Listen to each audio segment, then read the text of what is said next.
a lot of people in India, and this is something that has disturbed me, a lot of people in India have been behaving like cowards.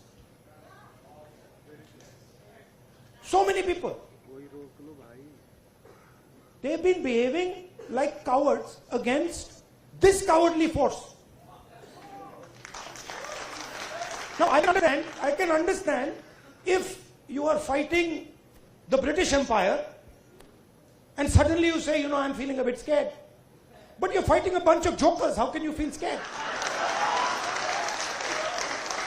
You're literally, please understand, you're literally fighting a bunch of jokers, clowns, right? Who have no idea about our philosophy, no idea about our history, right?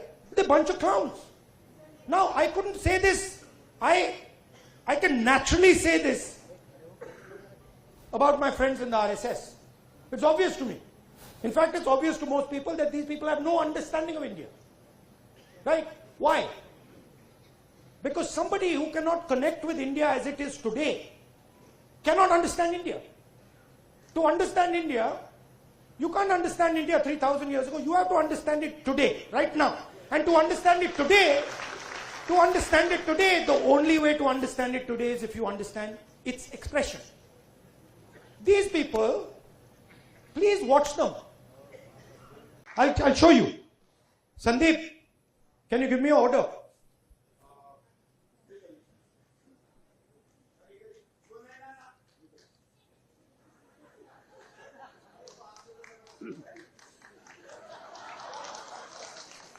This is RSS.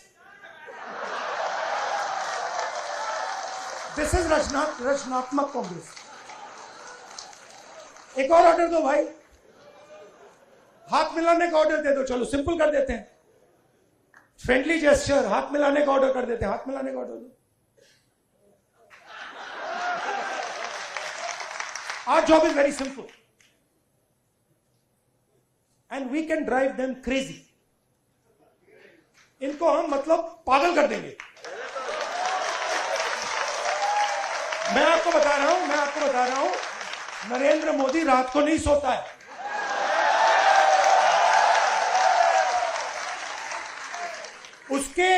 उसके अलग अलग कारण है. उसका एक obvious कारण है और उसके बहुत सारे हिडन कारण भी हैं. आपने देखा अमित शाह सो कॉल्ड, क्या कहते थे उसको पहले, चाणक्य, और क्या कहते थे, सरदार पटेल,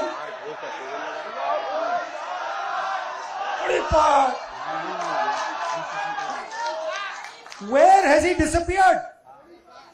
वो भाग गया. वो 20 दिन के लिए पार्लियामेंट हाउस में नहीं घुस पाया वो. Why? Because for the first time they are feeling India's expression. और अब इनको बात समझ आ गई है कि अब ये देश अपने आप को एक्सप्रेस करने से नहीं रुकने देगा. ये चल रहा है गया.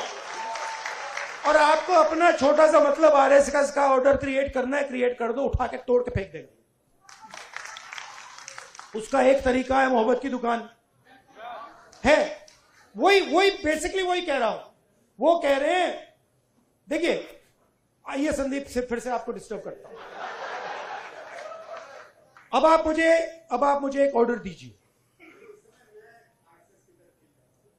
नहीं, आप एक ऑर्डर एक ऑर्डर दे दीजिए मुझे, कोई भी ऑर्डर. ये क्यों किया मैंने? एक ही कारण है, क्योंकि मैं डर गया. अगर मैं ऑर्डर से डर गया, ऑर्डर देने वाले से डर गया, तो मैं अपने एक्सप्रेशन को बंद कर दूं. अगर नहीं डरा, क्यों मैं बंद नहीं करूंगा. मैं अंदर अपने एक्सप्रेशन को मतलब अंदर से गाली दूंगा कि भैया मुझे मतलब ये अच्छा नहीं लग रहा है.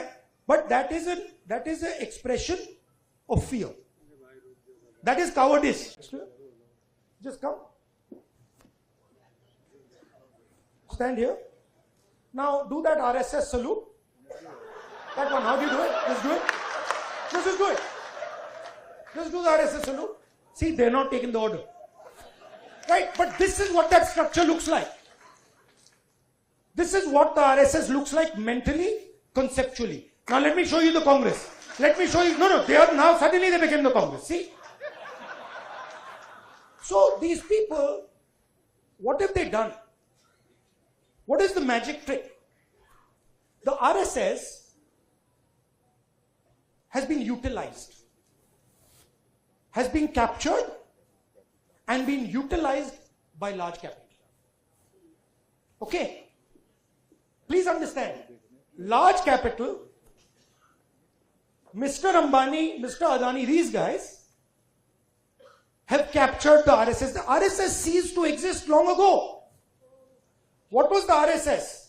The RSS was the expression of the small Indian businessman.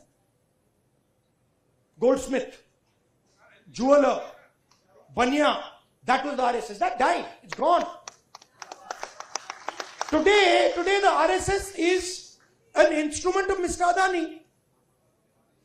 That's all it is. And they stand there with their lathis and all making a fool of themselves. Hindi में बोलूं, मेरा कहना है आरएसएस क्या था? आरएसएस जो छोटा बिजनेसमैन था, मैंने स्टडी किए बात, जो छोटे छोटे बिजनेस वाले थे, मिठाई की दुकान चलाते थे, सोनार थे, लोहार थे, इनकी फोर्स थी। उनको तो उन्होंने धोखा दे दिया, मार दिया,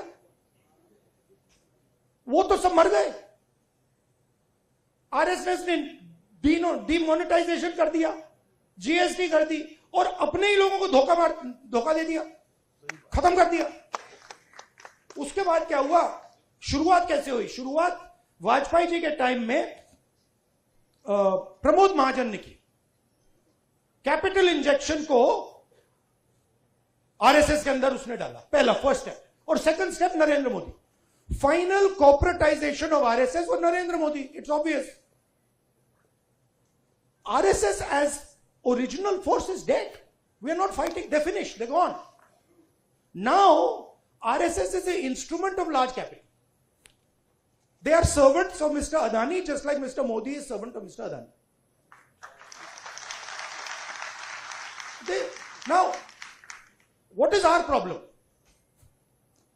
Our problem, which has now to a great extent been resolved, that my friends in the media have been captured by them. It's a big problem, because they will come and tell me, sir, we don't like what is happening. But we have to, they tell me, I'm telling you, we have to feed our children. हमें भी नौकरी करनी है.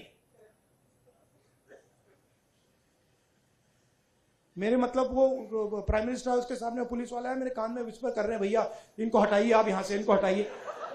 वो मुझे हटा रहा है और मेरे कान में कह रहा है, भैया इनको हटाओ. मैंने कहा ये क्या बात कर रहे हो? नहीं, हमारी नौकरी है, हमें काम करना है. अंडरस्टैंड. इनका भी एक्सप्रेशन मैं समझता हूं कि आपको अपने बच्चों की स्कूलिंग करानी है, फ्यूचर बनाना है, but there is also something known as national spirit. What is national spirit? National spirit is we are not going to allow a bunch of clowns to create order over us. Have you ever seen the Prime Minister have a conversation like this? Have you ever wondered? आपने कभी सोचा है कि प्रधानमंत्री press conference क्यों नहीं करते? ये मेरे लिए नहीं सुनिए, ये मेरे लिए पहले बड़ी सरप्राइजिंग चीज थी. मैं सोचता था कि इसके पीछे कोई मार्केटिंग की स्ट्रेटेजी है, कुछ है. फिर मैं भैया उनके साथ कमरे में बैठ गया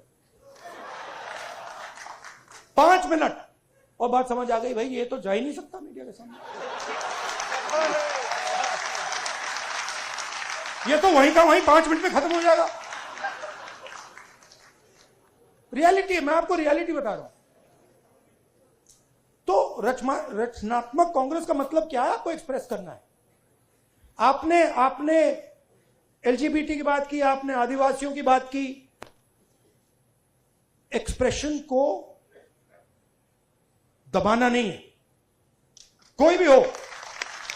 और मैं आपको बात को और भी आगे ले जाता हूं। हुआ क्या, मतलब आप इमेजिन नहीं कर सकते हुआ क्या इनके साथ। ये गया, आई एक्सप्लेन। ये गए, संदीप आना जरा। ये इनका पता नहीं कहां से इनके दिमाग में घुस गया। अब अजीब चीजें घुस जाती है, बट इनके माइंड में घुस गया कि foreign policy is this.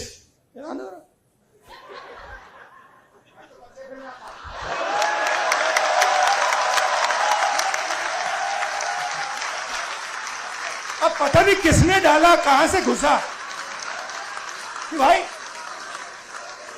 Foreign policy का मतलब imagine the ignorance foreign policy. एक चीज पूछ सकता हूं? हाँ, मिलनी समझ के तो नहीं पकड़ा था? I have not reached there yet. But